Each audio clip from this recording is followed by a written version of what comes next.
Bismillah, Assalamualaikum warahmatullahi wabarakatuh.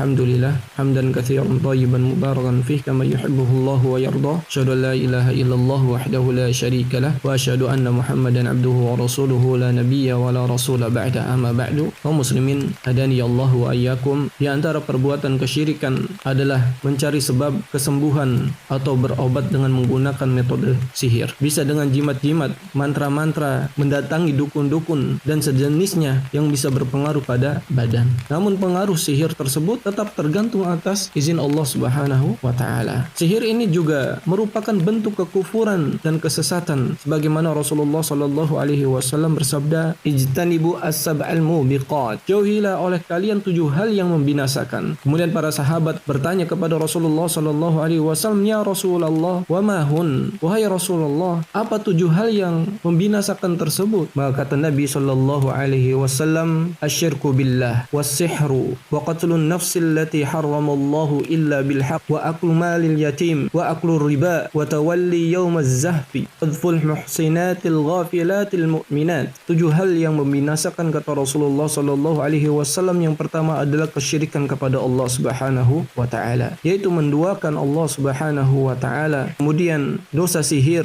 Yang ketiga, membunuh seorang jiwa yang diharamkan oleh Allah Subhanahu wa taala melainkan dengan alasan yang benar. Dosa memakan harta anak yatim. Keenam, dosa lari dari medan pertempuran. Kemudian yang terakhir, yang ketujuh adalah dosa menuduh seorang wanita muslimah yang terhormat dengan tujuan yang keji. Dalam hadis ini Rasulullah sallallahu alaihi wasallam menerangkan bahwasanya di antara 7 hal yang dapat membinasakan seorang muslim adalah praktek sihir. Demikian pula termasuk kesyirikan bagi seorang berobat kepada dukun-dukun maupun paranormal. Rasulullah sallallahu alaihi wasallam bersabda, "Man ataka hinan aw arrafan fasaddaqahu bima yaqul faqad kafara bima anzala ala Muhammadin." Kata Rasulullah sallallahu alaihi wasallam, barang siapa yang mendatangi dukun ataupun tukang ramal lalu dia membenarkan apa yang dikatakan mereka, maka ia berarti telah kufur pada Al-Qur'an yang telah diturunkan kepada Nabi kita Muhammad sallallahu alaihi wasallam. Ma'asyiral muslimin, hadani Allah wa iyyakum.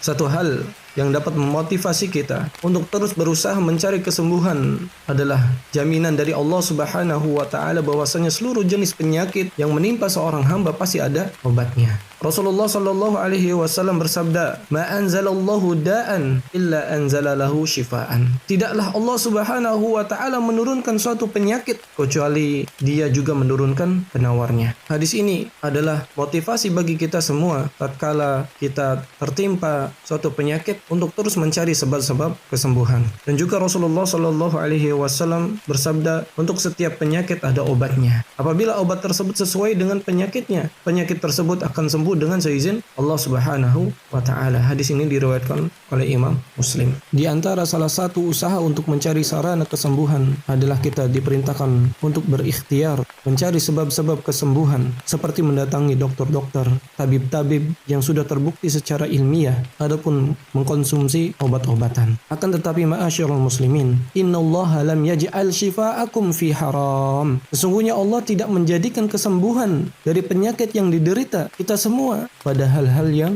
haram. Kaum muslimin yang semoga dirahmati oleh Allah Subhanahu wa taala, satu hal yang cukup memprihatinkan bagi kita semua adalah menyebarnya dukun-dukun dan tukang-tukang sihir yang berkedok sebagai ahli agama ataupun tabib yang mampu mengobati berbagai penyakit. Di antara mereka ada yang berani memasang iklan di media-media sosial atau mengiklankan praktik-praktik perdukunannya di media sosial.